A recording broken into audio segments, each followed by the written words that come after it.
Mon Kolamifa, comme vous avez constaté, il n'y a pas d'intro, pas de editing, ça sera strict parce que j'ai pas le temps.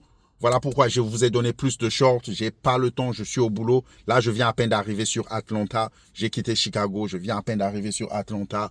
Je suis entre hôtel, voiture. C'est le boulot, pour ne pas rentrer dans les détails. Mais pour ne pas perdre du temps, on va aller du côté de la Côte d'Ivoire, on va aller du côté du Congo-Kinshasa et on pourra s'arrêter à Brazzaville pour revenir sur les États-Unis. Aïe. Au côté de la Côte d'Ivoire, Imra le chété. Le gars, il a un aura d'artiste. Yeah. Il a posté un truc où il était en train de faire un spin. Je sais pas comment on dit encore spin. Il était en train de tease une chanson. Je pense que ça sera dans le projet Sorry I'm So Bad ou Sorry I'm Bad, entre les deux. Et même dans le truc, il a fait référence à Sorry I'm Bad et tout, dans le morceau et tout. Et ce que moi j'ai aimé, c'est la dégaine. Le gars, il a une dégaine. Like, le gars, son image, je sais pas s'il a une PR team, mais je suis sûr, au niveau où il est arrivé, je pense qu'il a une PR team, mais le gars, il a une dégaine. On n'a même pas besoin de te dire que c'est un artiste. Le gars, il smell like a rapper.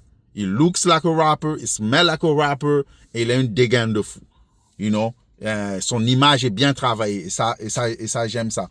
Et le tease qu'il a lancé là, j'ai aimé, you know? La dégaine, il a parlé de sa dégaine, les tatous et tout. Ah, c'était fort. Et il faut savoir aussi qu'il avait répondu à DJB qui a été passé sur Planète Rap. Il a fait une interview là sur lequel même Boubé est venu répondre en l'accusant de monteur et tout. Mais moi, je me focus sur Imra et DJB. Il a répondu à DJB et dans sa réponse, c'est un peu ce qu'il est en train de dire de nos jours. Il ne clash pas, il va pas en guerre ou en clash avec quelqu'un qui n'a pas de Dix d'or Snap. Il ne répond pas aux artistes ivoiriens qui n'ont pas de Dix d'or Snap. Ibra se prend la tête, mais non. Le gars, il est en train de finir avec les gens là et tout. Tu as pas de Dix d'or Snap, le gars, il ne te répond pas. C'est fort. Ah, ça, c'était du côté de Imra.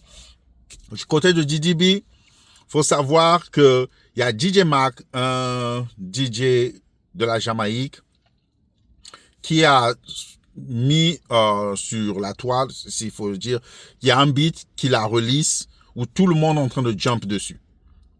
Tout le monde. En fait, le beat, il a déjà existé avant, mais je pense que lui, il a refait, je sais pas encore, mais DJ Max, c'est le DJ qui a release le beat. Et le beat ou le morceau sur le beat s'appelle Why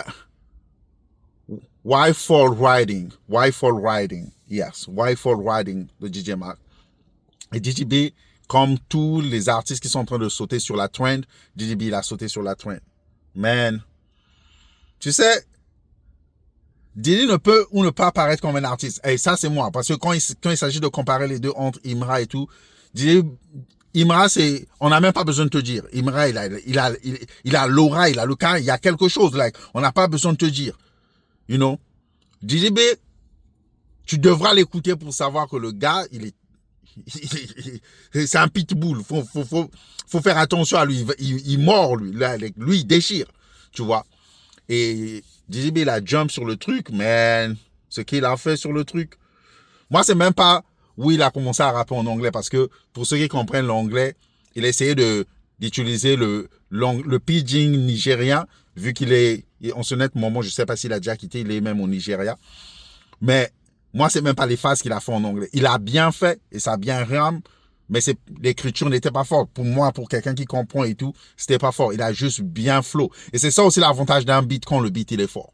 Mais moi, c'est quand il a switch en français. Et sa façon de switch et sa façon de flow, et que ça soit en anglais comme en français. Mais en français, l'écriture, ben, DJ, il est fort. DJB, il est fort. Les Ivoiriens, je sais pas si ils se rendent compte combien de fois DJB, il est fort. Like, si les Ivoiriens doivent aller en guerre quand il s'agit de rap, qu'on le veuille ou pas, DJB, vous le mettez en premier. Vous ne mettez pas Imra en premier. Vous mettez DJB en premier. Quand il s'agit de rap, de compétition rap, là. Parce que DJB peut passer du rap au dancehall, sans dire que Imra ne peut pas le faire. Mais moi, je parle dans l'écriture. Moi, je parle dans les phases. Moi, je parle dans les go trips. Moi, je parle dans le textuel. Le gars, il est fort. DJB, il est fort. Et en ce net moment, il est au Nigeria. Il est en train d'essayer de pousser sa cote du côté là-bas du Nigeria. Et je pense que c'est bon. Il a essayé en France. Ça n'a pas donné vraiment ce qu'il fallait que ça donne. Mais au Nigeria, c'est en train de donner pour lui. Il a déjà décroché un Dix d'or là-bas. Et là, il était avec Zaltan Ibi. Zaltan, c'est un grand artiste nigérien. Il a fait ses preuves. Ça promet un feat. Ça sent un feat. Et on attend le feat. Il y a déjà un truc qu'il a fait avec Mavo aussi. Je pense sur son Instagram, DJB, il a posté ça. On attend aussi que Mavo, je sais pas. Le gars aussi, c'est un artiste monton du côté du Nigérien là-bas. Il a des sons avec Wizkid, il a des sons avec Davido, il a des sons avec la majorité des big artistes. So, j'applaudis ça. C'est bon. Et cette compétition entre Imra et DJB, moi, je l'aime. Ça, c'est une vraie compétition. Ça, c'est une vraie compétition. Moi, j'aime ça et ça fait pousser un mouvement qui n'existait pas. Cette industrie ivoirienne, elle est en train de grandir. Et grâce à ça grandit. Et ça, c'était du côté de la Côte d'Ivoire. Salutations à mes gars de la Côte d'Ivoire. Salutations à tous ceux-là de la Côte d'Ivoire qui viennent me laisser des commentaires, qui viennent supporter, qui s'abonnent. Salutations à vous. Et du côté du Congo-Kinshasa, il y a le grand Ferrigo là, qui dans 2 semaines et quelques jours est supposé se produire à l'Accor Arena. Mais ce qui me fait marrer avec le grand Ferrigo là, c'est que jusqu'à là, je ne comprends pas. Dans 2 semaines et quelques jours, tu es supposé te produire à l'Accor Arena, l'ancien Bercy, une salle de 20 000 et quelques places. Apparemment, ce qui se dit dans la rue, moi, je n'ai pas les preuves, qu'il a eu à prendre une configuration de 11 000. Jusqu'à là, ce qui est vrai, il n'a pas encore rempli. Jusqu'à là, il n'a même pas encore fait 8 000. So, il n'est même pas capable de faire 8 000 sur les 11 000 qu'il a pris. So, il a presque pris la moitié de la salle. Mais ce qui m'étonne encore, c'est que tu as un concert dans 2 semaines et quelques jours. Tu es encore à Kinshasa. Ton orchestre est encore à Kinshasa. Vous n'avez pas encore bougé. Ça sent un peu l'annulation, là. Ça sent un peu les raisons. Ou s'ils seront en France avec sa team 1 semaine avant le concert, parce qu'on a 2 semaines et quelques jours, donc presque 3 semaines, mais on a 2 semaines. Combien de temps il aura de prendre contrôle de la salle, étudier la salle, travailler avec son équipe, avec des ingénieurs de lumière? Ça sera encore pour donner un concert nul? C'est ce que je ne comprends pas. Et si tu veux qu'un artiste puisse te reposter, c'est simple. Danse sur une chanson de Ferrigo là, fais un karaoké sur une chanson de Ferrigo là, il va te reposter. Sur son Instagram, tout de suite, là où tu vois là, va sur son Instagram. Tout ce qu'il repose, c'est des gens en train de chanter sur ses chansons. Je ne sais pas qu'est-ce qu'il veut montrer, qu'il a des fans qui n'existent pas. Quand tu es un artiste de cette envergure, bien que je sais qu'il ne l'est pas, parce que ça se voit, pourquoi tu es là à poster des trucs qui ne rapportent absolument rien à ton image, à ta présence, à tes événements? À qui tu veux prouver que tu as des fans? Parce que ça, ce ne sont même pas des fans. Moi, je peux venir chanter sur ta musique, tu me repostes. Qui te dit que je suis ton fan ou j'avais juste besoin que tu me repostes pour que je puisse dire aussi à mes gars, écoutez, Ferrigo là m'a reposté là. Tout ce qu'il fait, c'est reposter des gens en train de faire des karaokés sur ses chansons, en train de danser sur ses chansons. Il ne repose pas son Accor Arena, il ne repose pas des trucs qui vont motiver les gens à aller acheter des billets. Il ne pose pas des événements qui vont pousser les gens à plus s'accrocher à lui. Je sais pas, son entourage, les gens qui travaillent avec lui. Je me demande même s'il a un PR team. Le gars, il n'a même pas d'image. Je me demande qui se réveille le matin et dit « Je veux ressembler à Ferrigo. » Et dans la musique congolaise, c'est ce qui manque à beaucoup d'artistes. Beaucoup d'artistes. Un autre artiste qui est comme ça, que je trouve très talentueux, mais qui n'a pas d'aura et qui n'a pas d'image, c'est Gali Garvey. Je viens de découvrir. Avec une chanson qu'il a fait avec Hugues. Yeah. Hugues Filet, un truc de ce genre. La chanson, elle est forte. Et je suis allé découvrir les autres chansons. Je me suis rendu compte qu'il avait une chanson avec Héritier que j'ai écoutée. Je ne savais pas que c'était lui. J'aime trop la chanson que quand je suis en train de travailler là, en train d'aller d'état en état, j'écoute le son. Mais je ne savais pas que c'était lui. En fait, j'ai jamais donné, je savais le nom, mais j'ai jamais vu le visage. Et quand j'ai vu l'artiste, j'ai commencé à chercher. Damn. Il n'y a pas d'image, mais le gars, il est bon. Le gars chante. Le gars, c'est un chanteur. Le gars, il a des titres. Le gars, il est fort. Il est bon. Mais il n'a pas ce truc-là où je suis like, damn, je veux rester sur sa page et continuer à regarder. Essayer de voir qu'est-ce qu'il a apporté que moi aussi je peux. Essayer de voir. Il n'y a pas d'aura, il n'y a pas. Tu vois, comme j'ai pris l'exemple de Yvan, là, il n'y a pas ça. Et tout ça, ça joue de beaucoup.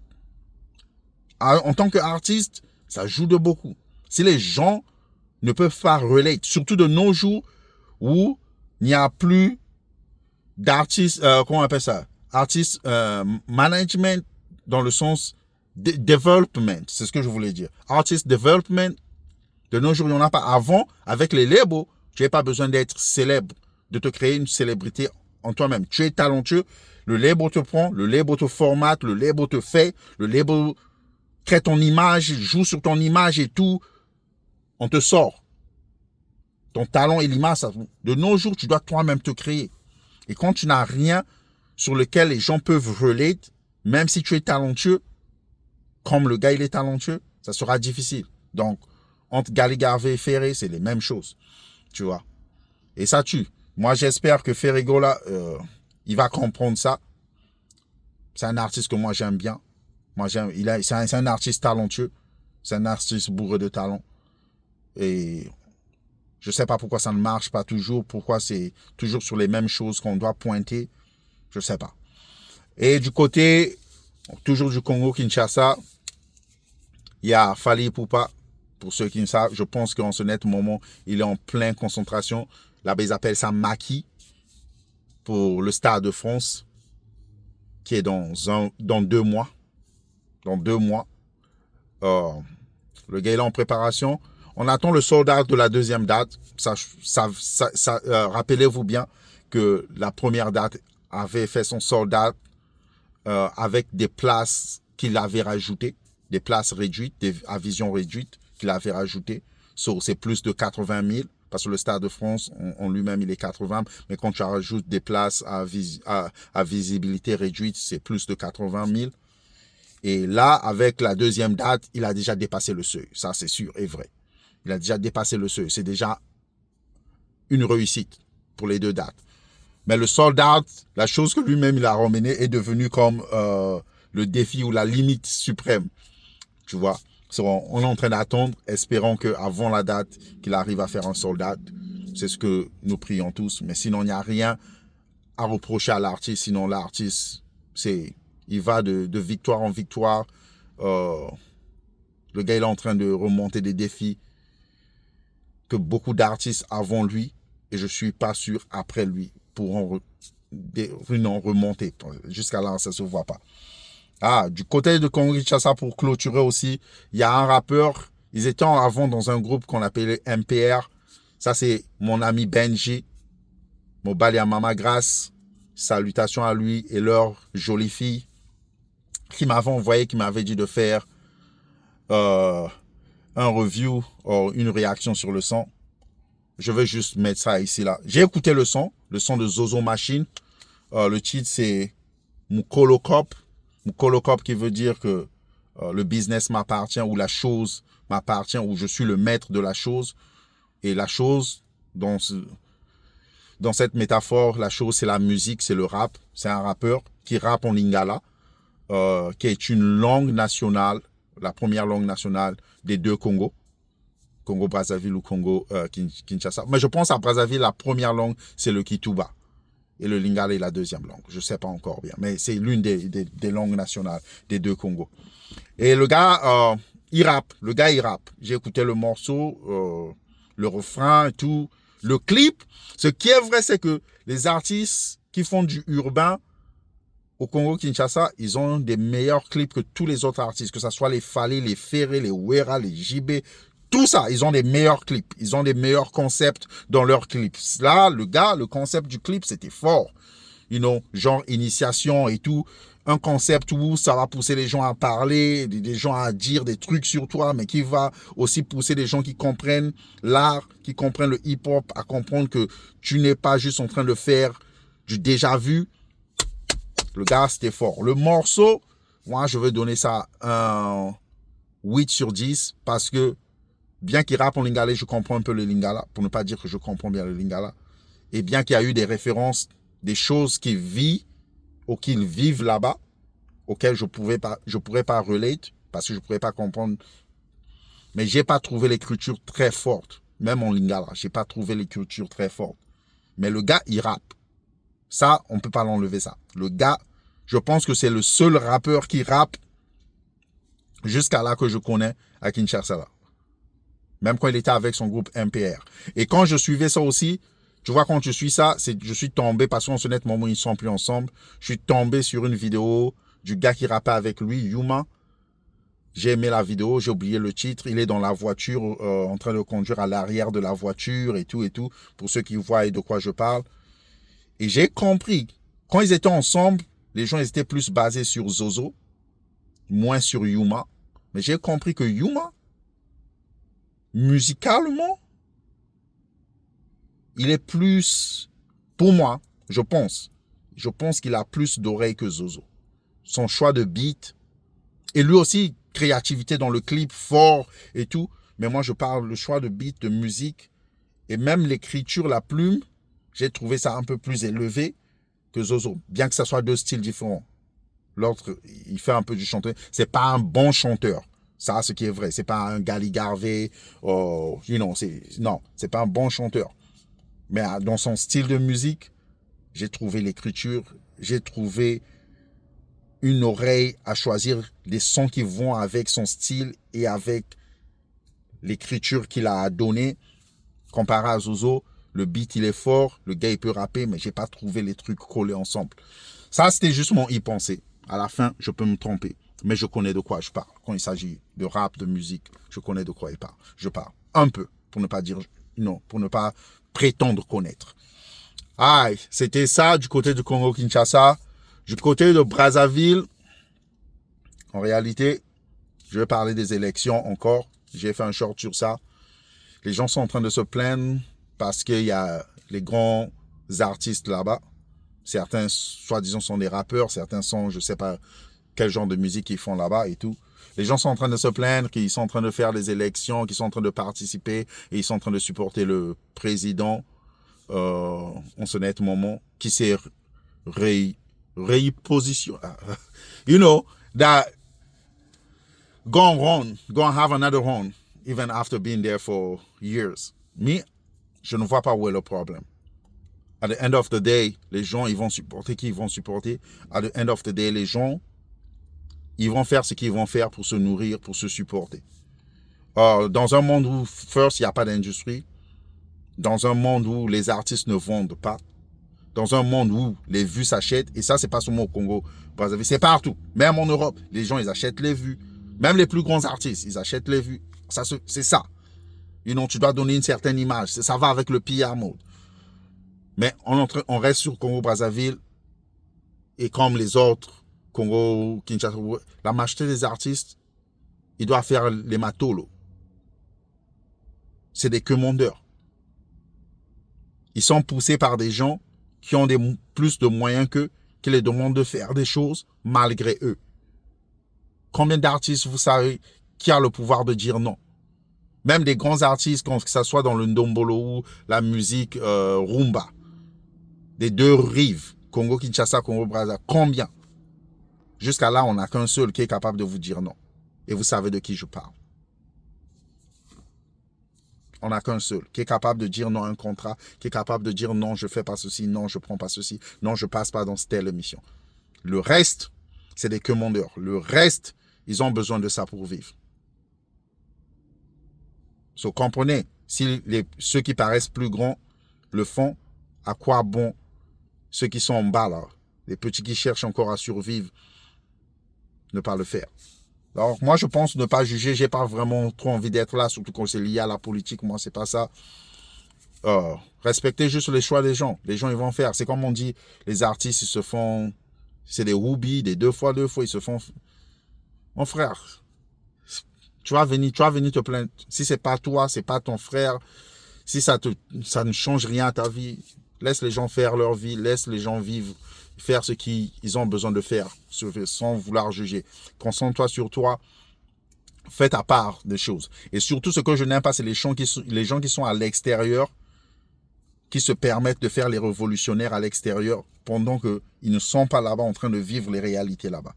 Moi, je respecte les gens. Tu veux faire le révolutionnaire, tu veux faire le Thomas Sankara et tout. Va là-bas et va faire ça là-bas. C'est là où on va te respecter. Aïe. Aux États-Unis, il y a le clash, la famille T.I. contre 50. Il y a Domani, que moi j'appelle le démonique. J'ai fait un short sur ça, va regarder. Qui a fini 50. J'aurais jamais cru qu'un jour j'aurais vu ça. Le jour où 50 Cent se serait fait éteindre. C'est tout ce que j'ai à dire. Je pensais faire un 8 minutes, un 10 minutes. Je vais aller me laver. Je sens les aisselles. Dormir, manger quelque chose. On se dit à la prochaine. Et merci pour supporter. Merci pour like. Comme j'ai dit, cette vidéo, ça va prouver encore que vous, les gars, vous me supportez. Merci à vous. On se dit à la prochaine. One love, one peace.